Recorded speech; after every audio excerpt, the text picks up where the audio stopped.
26 kilometros in town ang gitravel ni Palalabs aron makakuha ra dahong saging no. O imuha ng haubon diha kay magisi man na. Unya atong gamiton na ning ingredients, lista na ninyo diha no. Kay mga pala desisyon man mas kinabuhi diha nyo magpaspas ko. Ingon po paspasa man kate. Oh, kuha ang listahan.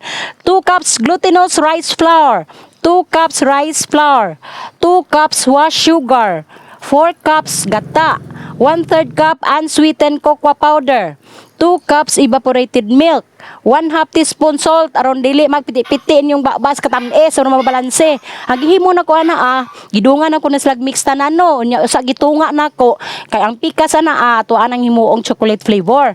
Ang pika sana plain ra. Yun na yung iyahang consistency no. Oh, yun na ihuwad mo na sa kalaha. Under medium heat, pabukali na diha hantod nga magmala. Agwantag yung kay mong ilok diha kapadington gyud taw nagkarate ani ano. Oh, unsaon man nga palakaon man ta, agwantag yun. Ayaw pag tinapulan diha. Oh, pagkaluto sa usa, imuhan na pong karateho ng plain diha no, hantod nga magmala. Once maluto na ang duha ka flavor, moment of truth na ta, mao na ni time nga persa gyud kaayong pagkakutihan ni himuon no. Ingon ana ang porma niya. Na mao na kinahanglan imong dahon hindo na no. Imo nang trapuhan gyud human nimo na og halob sa kalayo. Di na lang ko ma-explain ni kay makita man niyo sa video akong gihimo god. Ingon ana no. Pag gusto naman kag unsay style nimo diha nga himuon na pwede nag-itapad nimo. Nya pwede sa himuon nimo siya nga murag syakoy diha baron nice pud tan-awon no. Ayon naman mo pag-expect nga perfect yun ni kay first time pa rin ako maghimo ani ang muron good pero lami lagi ni siya kayo kanon.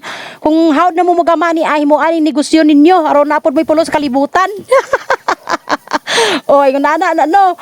Pagkakutiha lagi kaayo himuon nino pero kinahanglan nga magkugi gyud ta kay palakaon man gyud ta ni saon naman ingon ana na imuhan na siyang putson ni hugton gyud nimo maayo ha. Nya imong higda nang isig kapunta na steam nimo ni siya og mga 30 minutes. Na ingon ana. Mao na ni resulta nato diri no. Lami kay ni pare sa kape si Kwate guban pa diha. Mga unta. Bye.